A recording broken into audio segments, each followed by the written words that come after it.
The grand halls of the Galactic Council echoed with laughter. Hundreds of alien representatives from across the known universe couldn't contain their amusement as Earth's ambassador James Stone stood firmly at the podium.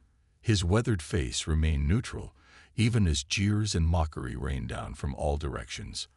High Counselor Reed, a tall being with shimmering blue skin and multiple eyes, raised a hand to quiet the chamber. "Ambassador Stone," he spoke, his voice dripping with condescension. "You expect us to believe that humans, who barely mastered faster-than-light travel a century ago, have now somehow unlocked the secrets of dimensional engineering." Stone adjusted his formal uniform and cleared his throat.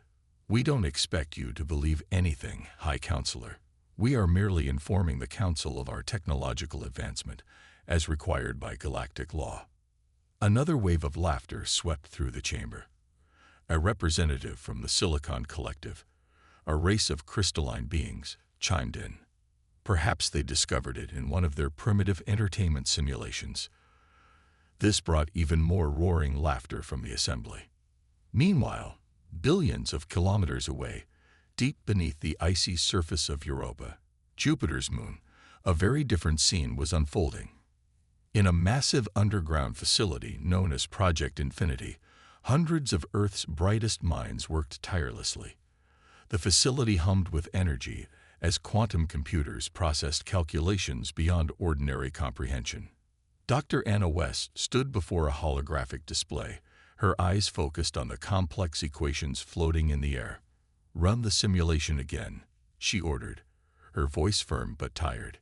She hadn't slept in 3 days, but they were close. So close. "Doctor, the power requirements are off the charts," her assistant Mark pointed out, looking at another set of readings. "We're pushing the reactors to their limits." "That's exactly what we want," Anna replied, making adjustments to the formula. "The seventh dimension isn't going to open itself with a gentle knock." In another section of the facility, Commander Thomas Gray walked through the massive hangar where their prototype vessel, the Prometheus, sat in all its glory.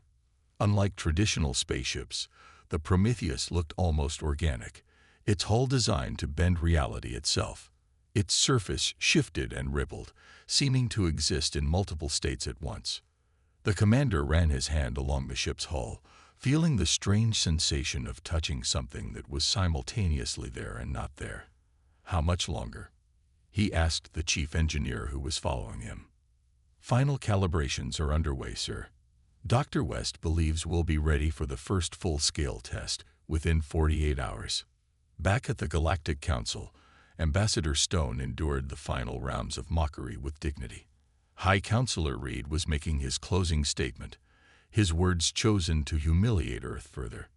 "Let the record show," Reed announced, "that while we appreciate Earth's enthusiasm, we find their claims of seventh-dimensional technology to be nothing more than the fantasies of an emerging species.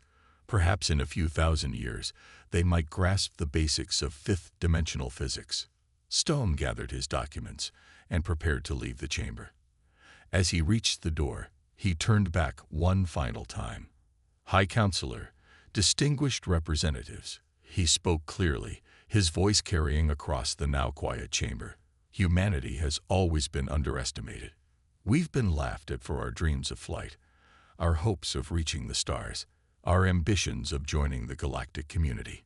Each time, we proved our worth.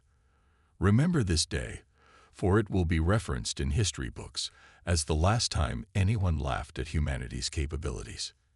With those words, he left the chamber, leaving an uncomfortable silence in his wake. Some representatives shifted in their seats, remembering other times when primitive species had surprised them, but most quickly dismissed their concerns, returning to their usual business of managing galactic affairs. They didn't know about the message Stone sent to Earth immediately after leaving the chamber, a simple 3-word transmission: "Proceed as planned." In the depths of Europa, Dr. West received the message and smiled. She turned to her team and gave the order they'd been waiting for: "Begin final countdown. The Prometheus launches in 48 hours." The galaxy's laughter would soon turn to astonishment, and humanity would finally take its rightful place among the stars. Not as jokes, not as servants, but as pioneers of technology that would reshape the very fabric of reality itself. The atmosphere in Project Infinity's control room was electric. Dr. Anna West's fingers danced across holographic controls as the final preparations for the Prometheus's maiden voyage reached their climax. Dozens of screens displayed readings that would have seemed impossible just a few years ago. "All systems are reporting green," Mark announced from his station. "Dimensional stabilizers are functioning at optimal levels." His voice carried a mixture of excitement and nervousness that reflected the mood of every person in the room. Commander Thomas Gray stood behind the main control console, his hands clasped behind his back. "Begin primary engine sequence," he ordered, his deep voice steady, despite the historic moment unfolding before them. The Prometheus sat in its massive launch chamber, surrounded by equipment that looked more like it belonged in a theoretical physics laboratory than a spacecraft hangar. The ship's surface continued its ethereal dance, shifting between states of matter in a hypnotic pattern. "Initiating seventh dimensional drive," Dr. West announced. Her fingers pressed a sequence of commands into the control panel. Power levels rising. 20%, 40%, 60%. The air in the launch chamber began to distort. Reality itself seemed to bend around the vessel as it prepared to break through the barriers of conventional spacetime. The viewing windows of the control room showed strange colors that human eyes had never seen before. 80%, 90%. Dr. West continued. Warning alerts began flashing across several screens, but she ignored them. They had expected this. Full power. A blinding flash filled the chamber. For a brief moment, every person in the control room experienced the strange sensation of existing in multiple places at once. Some saw versions of themselves making different choices, living different lives. Others glimpsed realities where humanity had taken entirely different paths through history. Then, as quickly as it began, the sensation passed. The Prometheus had vanished from the launch chamber. "Status report," Commander Gray demanded, blinking away the afterimages from his vision. "The Prometheus has successfully transitioned," Mark reported, his voice filled with awe. "We're receiving telemetry. It's incredible. The ship exists in 7 dimensions simultaneously." Dr. West pulled up the data streams on the main display. The information pouring in from the Prometheus defied everything humanity had previously understood about physics. The ship wasn't just moving through space, it was existing in multiple dimensional states at once. "Begin test sequence alpha," she ordered. "Let's see what this beauty can do." The next hour was filled with demonstrations that would have made the greatest physicists in human history weep with joy. The Prometheus moved through space without traveling through it, appeared in multiple locations simultaneously, and performed maneuvers that should have been impossible according to every known law of physics. "It's not just working," Dr. West whispered. "It's working better than we predicted." Commander Gray watched the test results with growing satisfaction. As a military man, he could see the strategic implications. No conventional weapon could hit a target that existed in 7 dimensions at once. No defense could stop a ship that could simply exist where it needed to be without traveling there. "Prepare for recovery sequence," Dr. West announced after completing the final test. "Bringing her home." The Prometheus reappeared in the launch chamber, looking exactly as it had before. But now they knew. This vessel represented humanity's greatest achievement. It was proof that humans could not only understand the deepest mysteries of the universe, but master them. As the engineering teams began their post-flight checks, Commander Gray approached Dr. West. "Send the data to Ambassador Stone immediately," he said. "It's time to show the galaxy what humanity is truly capable of."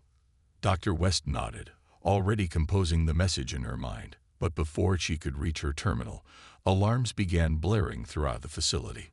"Multiple contacts detected in the Sol system," Mark shouted from his station. "The Stellar Dominion fleet just dropped out of hyperspace near Mars. They're on an attack vector." Commander Gray's expression hardened. It seems we'll be testing the Prometheus in combat sooner than we planned. He turned to Dr. West. Doctor, how quickly can we prepare for another launch? Dr. West looked at her readings, then at the Prometheus. She's ready now, Commander. The question is, are we ready to show the galaxy what we've created?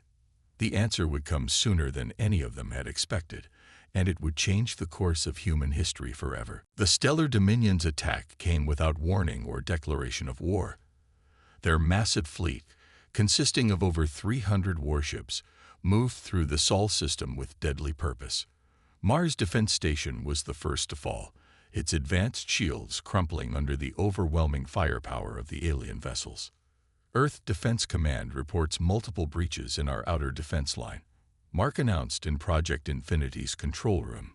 His voice remained professional, but fear crept into his eyes as he watched the tactical displays.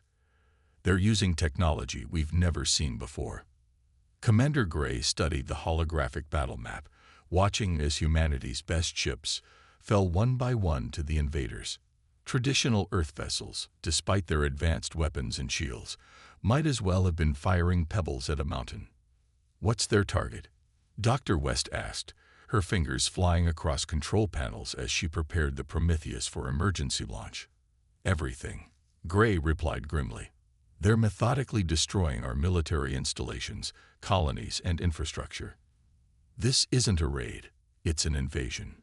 The massive view screen showed scenes of destruction across the solar system. Luna Base, humanity's proud first extraterrestrial colony, was already under heavy bombardment. The shipyards of Titan burned. Emergency broadcasts from Venus Colony begged for immediate assistance. Sir, Mark called out.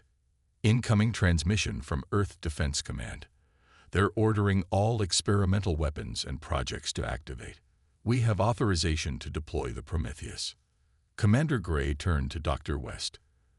Doctor, I know we haven't completed all the combat simulations, but we're out of options. Can the Prometheus fight? Dr. West looked at her readouts, then at the prototype ship waiting in its launch bay. Theoretically, yes.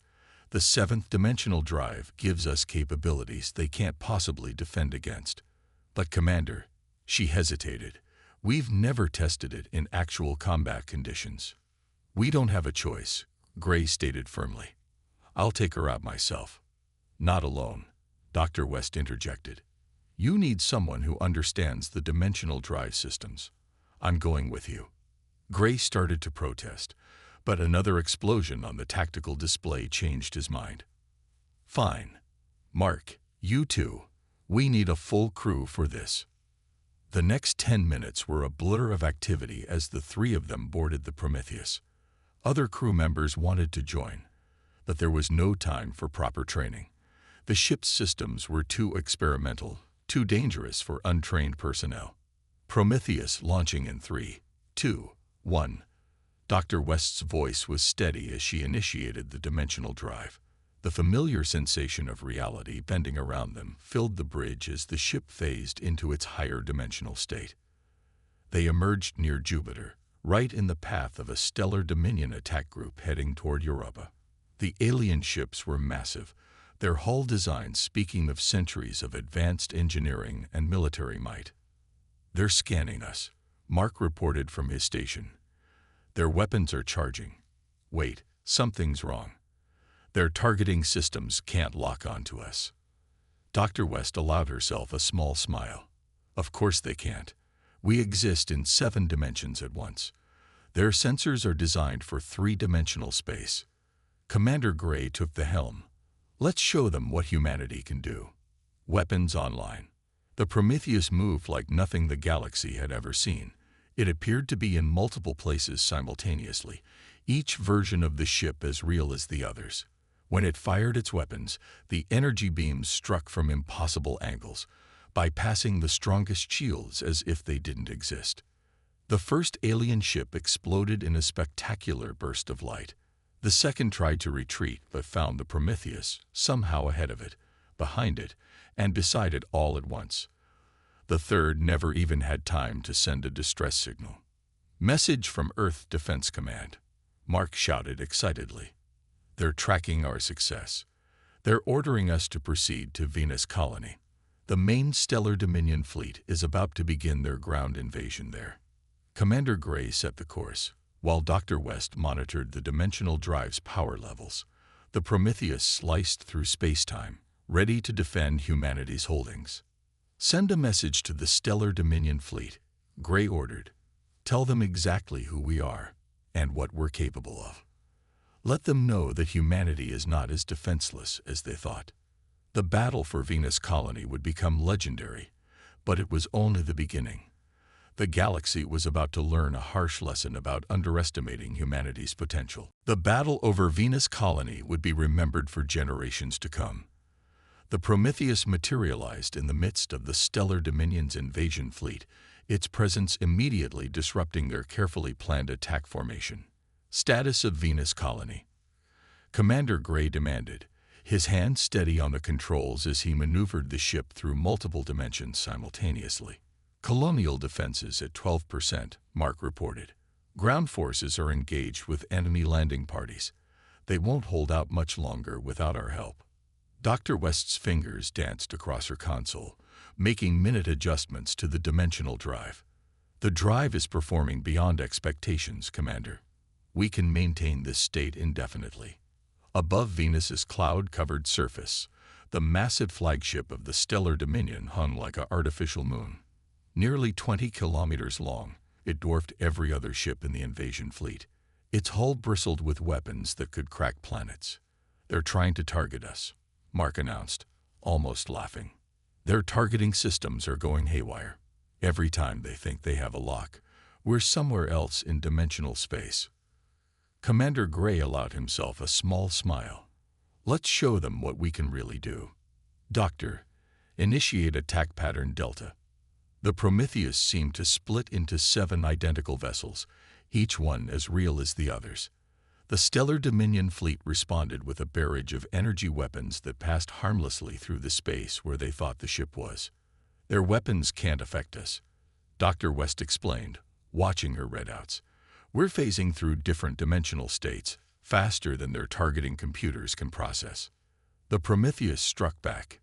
Its weapons, enhanced by 7th-dimensional physics, bypassed the strongest shields of the alien vessels. 3 destroyer-class ships exploded in rapid succession, their crews never even seeing the attack coming. "Message from their flagship," Mark called out. They're demanding we surrender." He couldn't keep the incredulity out of his voice. "Send them footage of what we've done to their fleet so far," Commander Gray ordered. "Let them know surrender is their only option." The Stellar Dominion responded with their most powerful weapon, a gravity bomb designed to create a localized black hole. The weapon detonated precisely where the Prometheus appeared to be. "Interesting," Dr. West commented calmly, watching the black hole form and dissipate. "They don't understand that we're not actually there in conventional spacetime." The Prometheus retaliated by appearing simultaneously at 7 critical points around the Dominion flagship.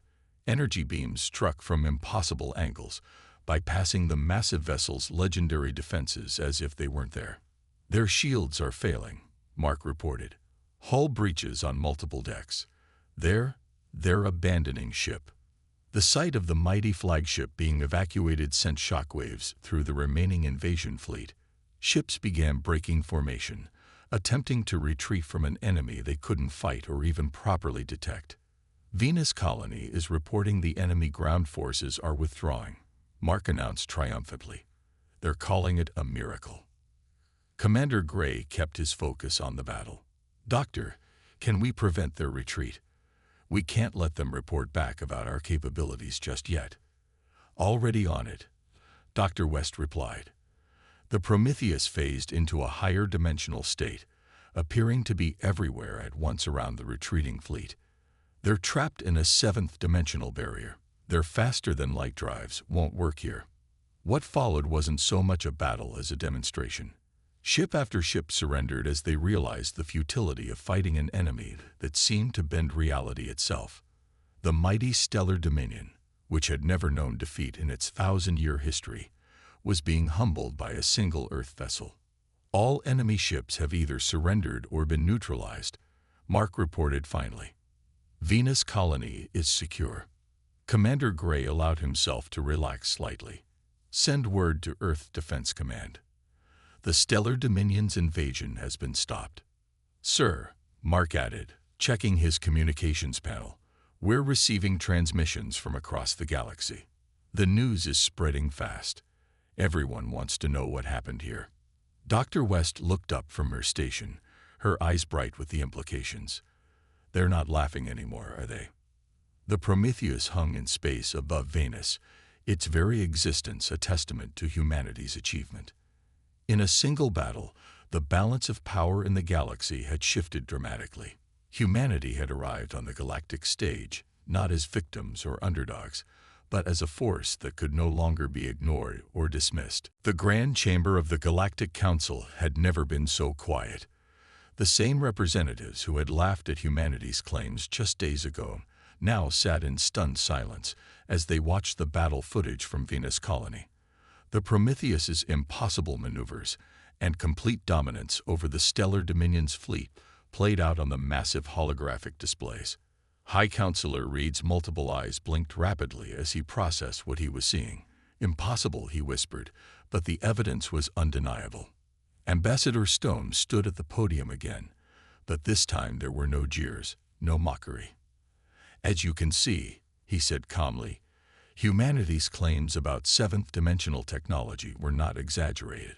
The Stellar Dominion's unprovoked attack on our colonies has been repelled. A representative from the Silicon Collective rose shakily. One ship, they said in their crystalline voice. One ship defeated the most powerful fleet in known space. The same ship design you laughed at 3 days ago, Stone reminded them. The same technology you dismissed as fantasy. The chamber erupted in chaotic discussion. Some representatives were already drafting proposals for immediate alliances with Earth. Others were demanding investigations into how humans had achieved such advancement in secret. A few were quietly deleting their previous mocking comments from the official records. Meanwhile, in the private chambers behind the council hall, an emergency meeting of the Galactic Security Committee was taking place. The most powerful races in the galaxy gathered to discuss the implications of humanity's breakthrough. They can ignore our strongest shields, one military advisor reported, their tentacles waving in agitation. No known defense can stop a vessel that exists in 7 dimensions simultaneously. The Stellar Dominion's defeat changes everything, another member added. They were our strongest military power. If humans can defeat them with a single ship. In another part of the galaxy, the news was spreading through civilian channels. Markets crashed as military technology stocks became worthless overnight. Religious groups declared it either a miracle or a sign of impending doom. Scientists frantically revised their theories about dimensional physics. Back on Earth, the Project Infinity team was busy analyzing the combat data from the Prometheus. Dr. West pointed to a particular reading on her screen. The dimensional drive performed even better than our models predicted.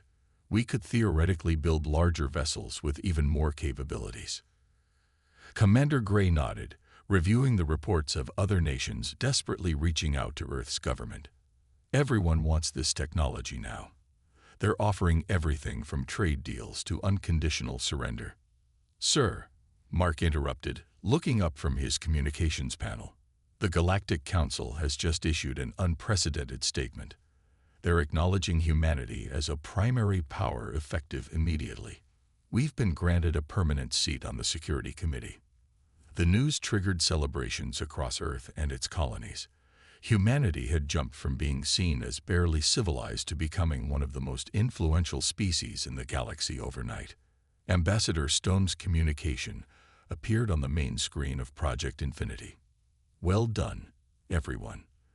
The Council is in complete disarray. Those who mocked us are now our strongest supporters, if only out of fear. The Stellar Dominion has formally surrendered and is requesting peace talks. Dr. West couldn't help but smile at the irony. They thought we were primitive because we approached technology differently. They never considered that thinking outside their established theories would lead to something like this. "What are our orders now, Ambassador?" Commander Gray asked. Stone's expression was serious. "We need to demonstrate that we can be responsible with this power. The galaxy is watching us, waiting to see if we'll seek revenge for centuries of mockery and dismissal." "And will we?" Mark asked the question everyone was thinking. "No," Stone replied firmly. "We'll show them something they might understand even less than our technology. Mercy. We'll help rebuild what was damaged in the battle. We'll share some of our less critical advances. We'll prove that humanity's strength lies not just in our technology, but in our character." The ripples of humanity's emergence as a galactic power would continue to spread. Old alliances crumbled while new ones formed. The balance of power shifted dramatically. But most importantly, no one in the galaxy would ever again mistake humanity's kindness for weakness or their creativity for primitive thinking. The age of human ascendance had begun, not with conquest, but with a demonstration of power tempered by wisdom. In the heart of Project Infinity, Dr. West stood before an assembled group of galactic scientists. The room buzzed with anticipation as representatives from 30 different species prepared to learn about humanity's breakthrough technology. "The key was thinking beyond traditional dimensional theory," she explained, gesturing to a complex holographic display. "We didn't just theorize about higher dimensions. We found a way to exist within them." The hologram showed the Prometheus's dimensional drive in action. The alien scientists watched in fascination as the device manipulated reality itself, bending the laws of physics in ways they had never imagined possible. "Your species achieved in decades what we couldn't in millennia," a scientist from an ancient race admitted. "We were too focused on improving existing technologies rather than exploring new possibilities." Commander Gray watched from the back of the room, noting how the aliens flinched every time the hologram showed the Prometheus phasing through multiple dimensions. Their fear was understandable. Humanity had essentially rendered their most advanced military technology obsolete overnight. "The dimensional drive doesn't just move through space," Dr. West continued. "It allows us to exist in multiple states of reality simultaneously. This isn't just faster than light travel. It's beyond the concept of movement itself." Mark, operating the holographic controls, demonstrated how the drive could make a ship appear in multiple locations at once. "Each version is equally real," he explained. "It's not an illusion or a projection. The ship actually exists in all these places simultaneously." The implications stunned the gathered scientists. One of them, a being of pure energy, spoke up. "This technology, it could be used to reshape reality itself. You could alter the very fabric of space-time." "We could," Dr. West acknowledged. "But we choose not to. Power without wisdom is just another form of destruction." In orbit above Earth, the Prometheus underwent maintenance while dozens of diplomatic vessels from across the galaxy waited to pay their respects. Each carried representatives eager to establish relations with humanity, offering trade deals, technological exchanges, and military alliances. Ambassador Stone, meeting with Earth's leadership, addressed the situation directly. "We've received over 200 requests for dimensional drive technology in the past week alone. Everyone wants to know our secret." "And what have we decided?"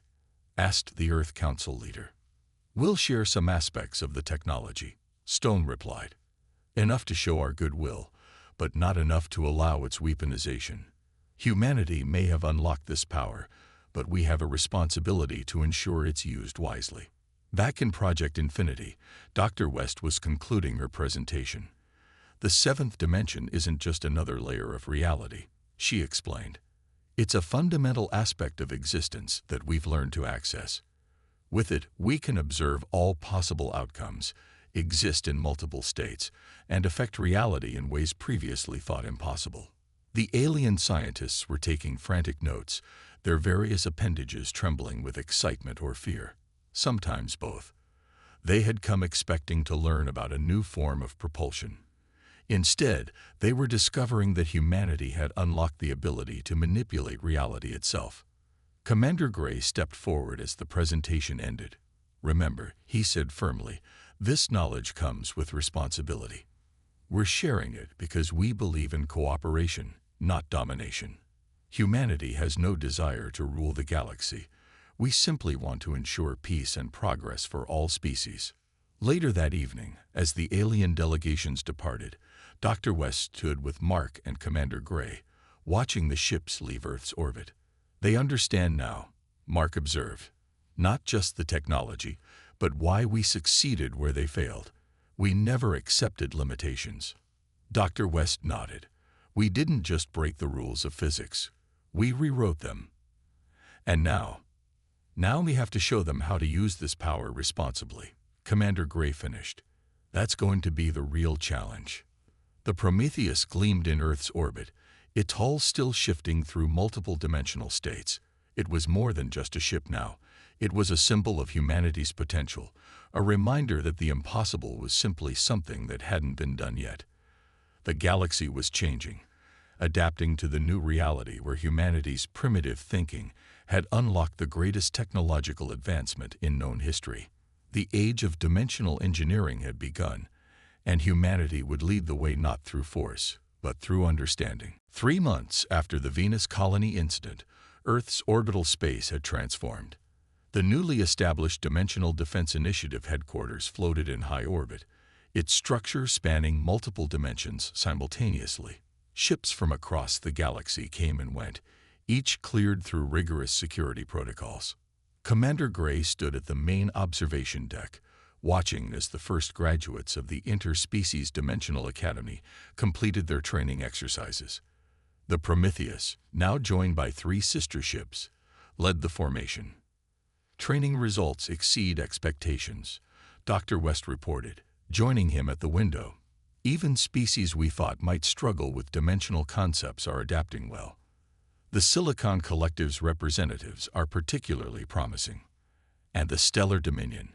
Gray asked, though he already knew the answer. Their representatives are working hard to prove themselves worthy of trust. The defeat changed their entire cultural perspective. They're now among our most dedicated students. Below them, Earth gleamed like a jewel. The planet had changed too. Cities now incorporated dimensional technology into their infrastructure, solving ancient problems of overcrowding and resource distribution. Humanity had entered a golden age of prosperity and innovation. Ambassador Stone's hologram appeared in the center of the room. He was speaking from the Galactic Council, where he now held the position of Security Committee Chairman. The peace treaties are holding, he reported. Our dimensional peacekeeping forces have prevented 3 potential conflicts this month alone. Simply by being present, they discourage any thoughts of warfare. Any problems with technology misuse? Commander Gray asked. Nothing significant. The fail-safes we built into the shared technology are working perfectly. No one can weaponize the basic dimensional systems we've provided. Dr. West pulled up a holographic display showing the progress of various projects across the galaxy. The medical applications alone have revolutionized healing across 1,000 worlds. By treating patients across multiple dimensional states, we can cure diseases that were once thought terminal. The door slid open, and Mark entered, now wearing the uniform of a senior officer. The new defense grid is online, he announced. Earth and all colonies are now protected by 7th dimensional shields. No conventional weapon can touch us. Commander Gray nodded in satisfaction. And the exploratory missions. The first long-range dimensional scout ships have returned, Mark replied excitedly. They've mapped regions of space we never knew existed. There are whole civilizations living in other dimensional states that we're just beginning to contact. Ambassador Stone's hologram shifted slightly. The Council has officially recognized Earth as the guardian of dimensional technology. Our responsibility is to ensure it's used for the benefit of all species, not just humanity. Some still fear us, Dr. West noted, watching an alien ship carefully maneuver around the defense grid. Fear is natural, Commander Gray replied. We changed everything they thought they knew about reality. But fear is gradually being replaced by respect and cooperation. The view outside suddenly shifted as a dimensional transport activated, bringing a ship from the other side of the galaxy to Earth orbit in an instant. What once would have been a journey of years now took moments. Trade is up 300% across all sectors, Mark reported, checking his datapad. The ability to transport goods instantly between any points in space has revolutionized the galactic economy. Ambassador Stone's hologram smiled. And to think, just a few months ago, they were laughing at us in the council chamber. We proved ourselves not just through power, but through wisdom, Dr. West said. We could have dominated them. Instead, we chose to help them grow. Commander Gray watched as another class of alien students began their training exercises. This is just the beginning, he observed. We've barely scratched the surface of what dimensional technology can do. The Prometheus passed by the window, its hull still shifting through multiple realities, a constant reminder of how far humanity had come.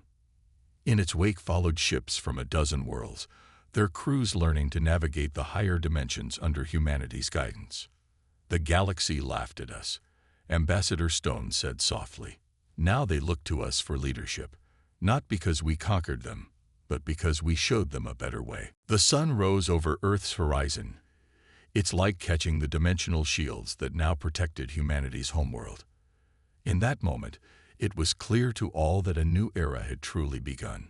Humanity had found its place among the stars not as conquerors or victims, but as teachers and guardians of knowledge that would reshape the very fabric of reality itself. The laughter had stopped, replaced by respect, cooperation, and hope for a future that stretched across dimensions themselves.